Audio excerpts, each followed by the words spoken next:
Olá, estamos em mais um programa Viver Direito. Eu sou Graziele Melo e essa é uma oportunidade de Deus para instrumentalizar você enquanto cidadão e sujeito de direito. Então, fique com a gente.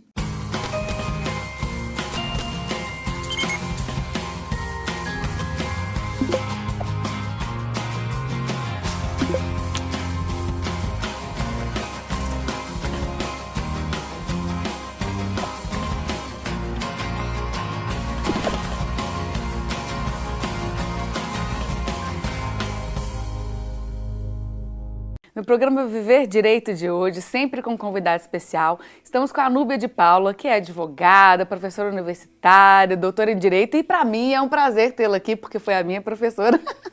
Prazer, Grazi, prazer receber o convite, participar do seu programa, fico imensamente feliz. Já deixo um abraço aqui para todos os telespectadores. Eba. E a Grazi é uma pessoa muito especial na minha vida, fui professora dela, acompanhei toda a trajetória. Olha, chique. E agora ela gravidíssima, não é? Linda como sempre. E é um prazer estar aqui, falar um pouco da minha história. Isso, que eu quero saber um pouquinho, contar para as pessoas um pouquinho da sua trajetória, porque ainda mais, né, que a gente vai falar sobre responsabilidade do cidadão frente à implementação das políticas públicas, né? Então, até chegar nesse tema, o que te despertou, né? Como é que foi para chegar até aqui dentro do direito, por exemplo? Ok. Isso é um tema muito interessante, é um tema pesado, muitas vezes as pessoas acham, mas é um tema de suma importância, né, para nós que somos cidadãos. Eu sou de uma cidade do interior, né, uma cidade muito pequena, ela se chama Corinto, e a minha família sempre foi muito humilde, então eu fui a primeira a concluir um curso superior, e eu sempre soube que era direito que eu queria fazer. E aí, escolhendo direito, eu sempre me deparava com essas questões de discussão do uso de dinheiro público, da malversação das verbas públicas, dessa questão do desamparo mesmo das pessoas perante as obrigações que o Estado assume na Constituição, mas de fato ele não assume. Tanto que hoje em dia a gente sofre muitas consequências diante dessa má gestão, né? Diversas consequências. E uma das principais consequências mesmo é essa falta de acesso a uma educação de boa qualidade. Quando eu falo educação, é educação para mim, para você, né, para os nossos filhos. E foi difícil eu ingressar numa faculdade, foi muita luta. E como a gente vem do interior, né, de poucas posses, eu me formei em Direito, aí depois eu fiz mestrado em Direito Empresarial, discutindo essa questão mesmo da participação da empresa como geradora de riqueza para esse Estado que só tributa e não devolve, né, o que deveria devolver ser pra empresário sociedade. no Brasil é muito difícil mesmo. Muito. Assim, o sistema tributário, as taxas, você se manter mesmo enquanto empreendedor, é realmente bem... É porque, na verdade, erroneamente, o empresário ele é apontado como se fosse o grande causador das desigualdades. É como se o empresário ele tivesse culpa de ter um lucro frente àquelas pessoas que, porventura, recebam um salário mínimo ou não recebam verba nenhuma.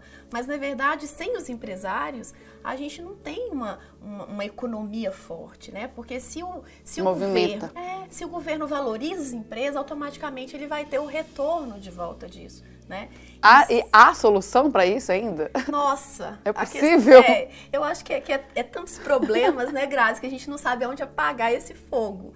Na verdade, há uma solução, mas às vezes não há um interesse em solucionar as questões, infelizmente. Mas depois eu quero pensar em algumas alternativas. Vamos pensar. Então, você fez o mestrado em Direito Empresarial e seguiu ainda nessa fase acadêmica, né? Nessa fase acadêmica. No mestrado eu já comecei a dar aula, né, por cursos de Direito. Aí vai em algumas instituições. Hoje eu também sou professora de cursinho preparatório para concurso público e concluí meu doutorado no final do ano passado, trazendo essa vertente, essa preocupação que sempre me acompanhou, dessa questão latente da corrupção, da má utilização do dinheiro público. E eu sempre procuro trazer essa visão mais de responsabilização para os meus alunos, de pensar realmente no papel que nós, cidadãos, podemos exercer e quanto que a gente pode influenciar nessa utilização correta desses recursos e como que a gente pode cobrar, como que a gente pode realmente ser um cidadão não passivo, né? Porque uma coisa é ser um cidadão pacífico, outra coisa é ser um cidadão passivo. E a gente não pode ser passivo a essa desigualdade, esse grande conflito social e econômico que a gente está versando.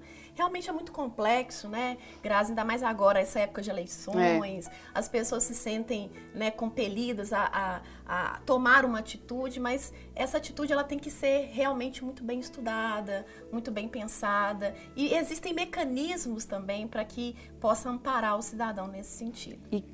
quais são, ou o que você vê assim, de importante para as pessoas entenderem, para se engajarem? Por exemplo, eu sei que tem a questão agora do portal da transparência, a gente até conversou um dia desse com um ouvidor para trazer, o ouvidor do município, para trazer essa ideia do acesso ao portal da transparência, como que as pessoas se responsabilizam, mas eu não sei se seria um desses mecanismos, como é que seria mais ou menos?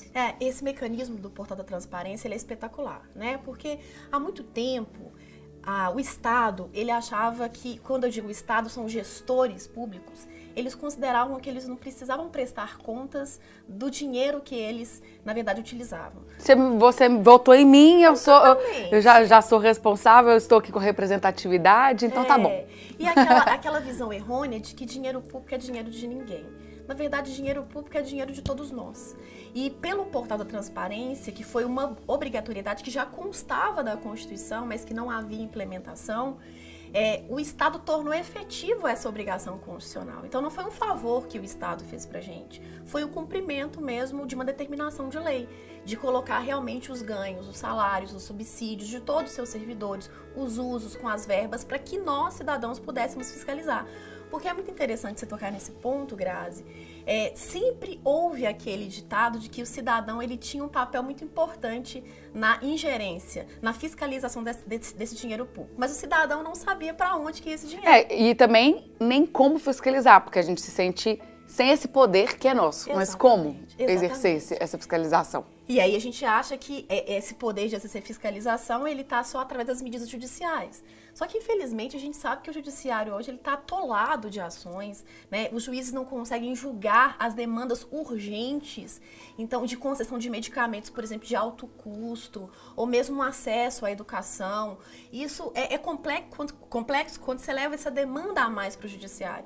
E aí entra o que eu sei que a Grazi adora, porque ela é fera nessa área, que é a questão da mediação, como uma forma de política pública que é assim intitulada, mas infelizmente não é tão reconhecida economicamente para isso, para poder viabilizar esse acesso ao cidadão. Então, a mediação ela pode ser vista também como uma das possibilidades de fiscalização no sentido dessa negociação, dessa conversa, é isso? Perfeitamente. E uma coisa, antes de chegar nessa questão, que eu fiquei com uma dúvida também, como que o cidadão, então, ele vai fiscalizar? Ele precisa sempre se mobilizar através de passeatas, de vou fazer uma manifestação? É isso? Ou tem outras formas que o cidadão pode exercer essa fiscalização? Não, tem outras inúmeras formas, né? Quando a gente vai lá, tem uma lei que é uma lei da ação popular, né? Que a gente institula. Essa ação popular é uma ação feita para o cidadão, para que o cidadão possa reclamar tudo aquilo que ele acha que está ilegal no uso de uma verba pública, de um dinheiro público. E essa ação popular, ela é uma medida tipo última. É como se realmente nada que eu tivesse feito anteriormente eu pudesse chegar a essa ação popular. Então, quando as pessoas chegam e falam assim, mas eu só posso interpor uma ação popular, não tem advogado, não tem como pagar um advogado para isso. Aí se esquecem que eu tenho os órgãos do judiciário que estão aptos a ouvir o cidadão. Às vezes o cidadão não precisa participar de uma manifestação, ainda que pacífica, de uma passeata, de uma mobilização. Não que isso não seja importante, claro que é importante, mas talvez isso seja pouco efetivo diante de realmente um grupo de pessoas que teve um direito violado. Por exemplo, um direito a uma rua asfaltada, um direito a uma UPA ali no seu bairro, um direito a uma escola no seu bairro. Pode ser que para os outros bairros não seja interessante promover uma passeata, promover uma manifestação. Como que essas pessoas podem fazer isso? Denunciando ao Ministério Público, que o Ministério Público possa promover uma ação civil pública e através de uma ação civil pública ele possa levar esse acesso a essa política pública àquele bairro, àquelas pessoas. Eu vou interromper então aqui porque o nosso tempo voa e nós estamos indo para o segundo bloco, então temos muito para conversar, porque tem um assunto muito legal que eu gostaria de compartilhar com você daqui a pouquinho. Claro. Fique com a gente.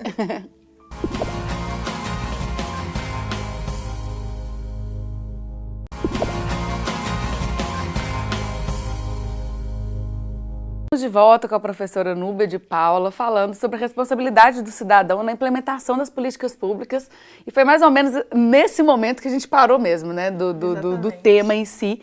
E eu gostaria de te perguntar isso. Quando a gente fala da responsabilidade do cidadão, do compromisso, inclusive de fiscalizar, né, o serviço público, os gastos públicos, Como fazer? Como que as pessoas podem se sentir legitimadas a participar? Como que elas devem participar? Qual que é a forma correta de se participar? E como que elas vão fiscalizar, de fato, uma situação assim, um serviço público ou questionar alguma coisa sem precisar de fazer manifestação? Porque as pessoas entendem que se não for dessa forma, também não conseguem. Por quê, né? Ok. Naquela questão de que uma andorinha só não faz verão, né? Que tem essa expressão.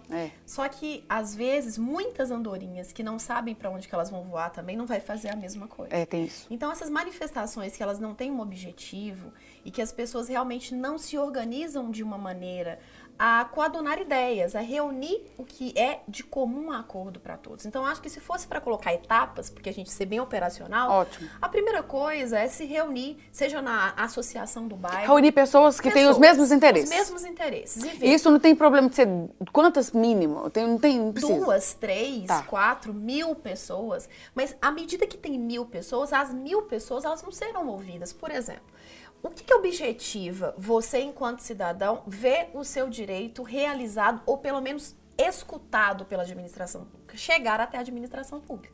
Então, você não vai conseguir chegar a 1000 pessoas à administração pública. Automaticamente, a administração vai achar que aquilo ali é uma manifestação e ela vai se fechar para aquilo. Então, dessas 1000 pessoas, selecionar umas 10, selecionar umas 5, que possam representar aquelas outras 990 que ficaram. E aí, dentro disso, formar realmente quais são as solicitações, quais são os pleitos que são objetivados naquele encontro, né? Porque aí, esse órgão público... Porque aí você cria critérios objetivos para poder gerar encaminhamento. Exatamente. Né? Aí, esse órgão público, ele vai te ouvir. E não sendo a competência daquele órgão, chamar também, talvez, uma concessionária de serviço público, talvez uma empresa que esteja ali licitando com a administração, que talvez a obrigação contratual naquele momento é dela, não é da administração. Então, muitas vezes a gente vê assim, houve um atraso na obra e esse atraso gerou inúmeros problemas para um determinado bairro, que seja uma rua, que seja uma conotação de uma escola interminada, um hospital não terminado. Fazer um levantamento. Quais são os responsáveis pelo não término disso? É o Estado? É o município? Não é reclamar por reclamar. Não. A gente quer reclamar, mas a gente tem que saber o que a gente vai reclamar, qual que é a nossa real necessidade, o que a gente quer. Reclamar. E pra quem. Não é? Isso, e essa questão do pra quem. Nossa, isso aí também é difícil, porque às vezes é tanta burocracia. Como é que... Qual que é o passo para isso? O passo para isso realmente é poder legitimar essas pessoas. Legitimando, a gente vai nomear então e ver quais são os órgãos ou entidades que estão envolvidas naquele ínterim. E você inclusive comentou que se ela não souber ou não tiver condições, por exemplo, para ter um advogado, elas podem recorrer. Defensoria. Aí, às vezes, um órgão público pode gerar esse encaminhamento, por exemplo. Exatamente, pode. De falar quem que... Olha, você veio até a mim, entendi, mas não é comigo. É com fulano, é com ciclano. Exatamente. E hoje já existem instituições de ensino superior, faculdades, que oferecem a questão de núcleos de mediação, que podem, inclusive, conduzir uma questão de mediação para esse fim. Que eu acho que a mediação eu sou suspeita. Mentira, eu não sou suspeita, porque eu tenho razões para isso. Legitimação Que aconteceu uma vez, até falei no primeiro bloco, que eu tinha um caso que eu poderia te contar, que é um caso da Rua Miramar, que foi um case de sucesso do Programa Mediação de Conflitos, que é uma política pública da Secretaria de Estado de Segurança Pública, em que eu tive a oportunidade de participar, que é uma política pública de mediação comunitária.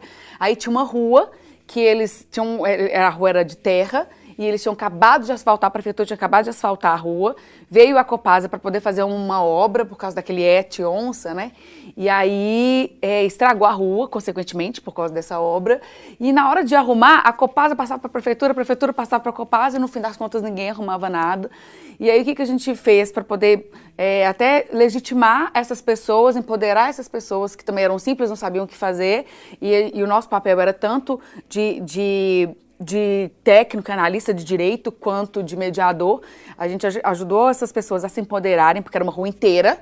E aí elas começaram a identificar o que de fato elas queriam. E depois que elas identificaram o que elas queriam, quem que poderia representar essa rua.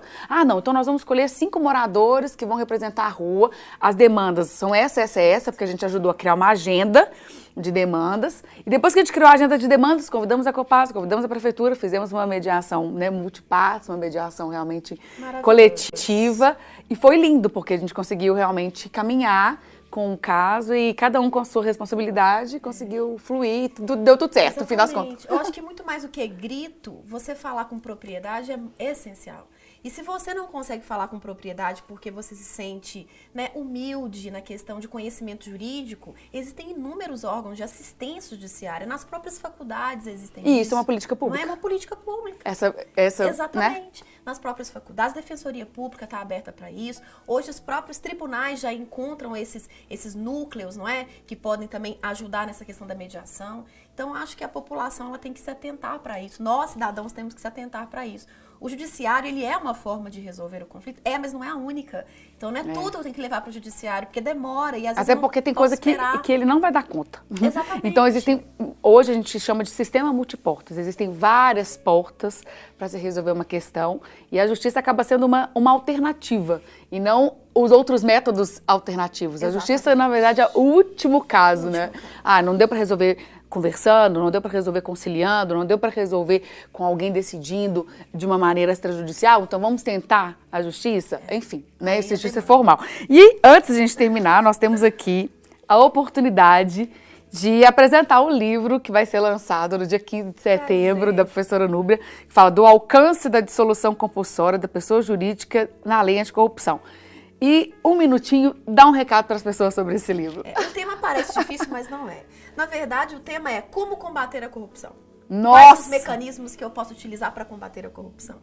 Existe uma lei para isso, mas aí que eu coloco a participação do cidadão nesse papel influenciador do combate à corrupção. E eu conclamo todo mundo, então, a participar da publicação e também para ativamente participar desse alcance nas políticas públicas. E aí eu vou deixar, então, os dados de onde vai ser o lançamento aqui, direitinho. E para mim foi um prazer conversar com você aqui. Um prazer sempre, Grazi. Muito obrigada mesmo, Felicidades. Viu? Amém. Telespectadores, um prazer. E me encontra à disposição aí nas redes sociais, tá, Grazi? Para você. Ótimo. Vamos deixar aqui os contatos. Então, tendo alguma dúvida com relação a isso, procura a professora Núbia. Estamos à disposição, sempre com um convidado especial para instrumentalizar você enquanto cidadão, sujeito de direito. Então, fique com a gente. Até mais.